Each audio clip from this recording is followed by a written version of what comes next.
Rentetan serangan rudal yang diluncurkan Iran ke berbagai titik strategis di Israel selama 2 minggu terakhir telah meninggalkan dampak yang sangat serius, tidak hanya dari sisi militer tetapi juga ekonomi dan sosial. Dalam laporan terbaru The Times of Israel, kondisi lapangan di beberapa wilayah terdampak menunjukkan kekacauan yang meresahkan. Serangan yang merusak infrastruktur, penting membuka celah terjadinya penjarahan massal di sejumlah properti elite dan pusat perbelanjaan. Warga Israel yang terdampak secara langsung oleh gempuran rudal dilaporkan mengalami tekanan ekonomi yang signifikan, kerusakan bangunan, kehilangan aset, hingga terganggunya aktivitas bisnis, menyebabkan banyak warga kehilangan mata pencaharian dalam waktu singkat.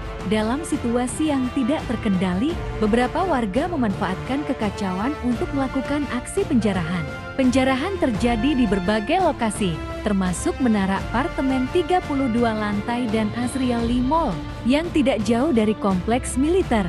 Barang-barang yang dijarah mencakup uang tunai, perhiasan emas, jam tangan mewah, gawai elektronik seperti laptop dan ponsel, serta barang-barang butik seperti pakaian bermerek, aksesori, dan peralatan rumah tangga dari unit-unit yang ditinggalkan warga saat proses evakuasi. Meski aparat keamanan Israel telah dikerahkan ke beberapa titik strategis, kondisi di lapangan disebut belum sepenuhnya terkendali.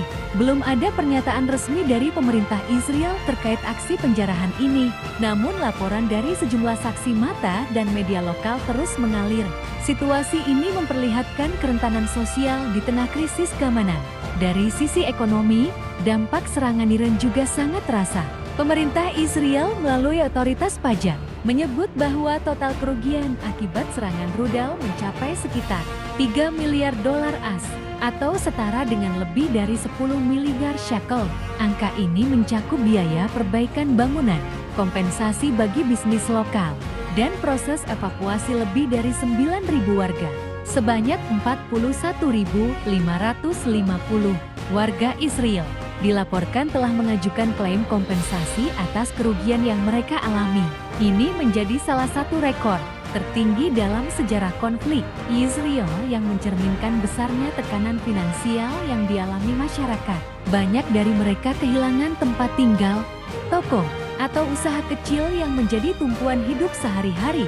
Meski Iran menyatakan serangan tersebut sebagai balasan atas aksi agresif AS dan Israel terhadap fasilitas nuklirnya, dampak domino yang ditimbulkan jauh lebih luas. Selain mengguncang stabilitas nasional Israel, insiden ini menjadi pengingat bahwa konflik bersenjata modern tidak hanya berlangsung di medan perang, tetapi juga menghancurkan fondasi ekonomi dan sosial masyarakat sipil.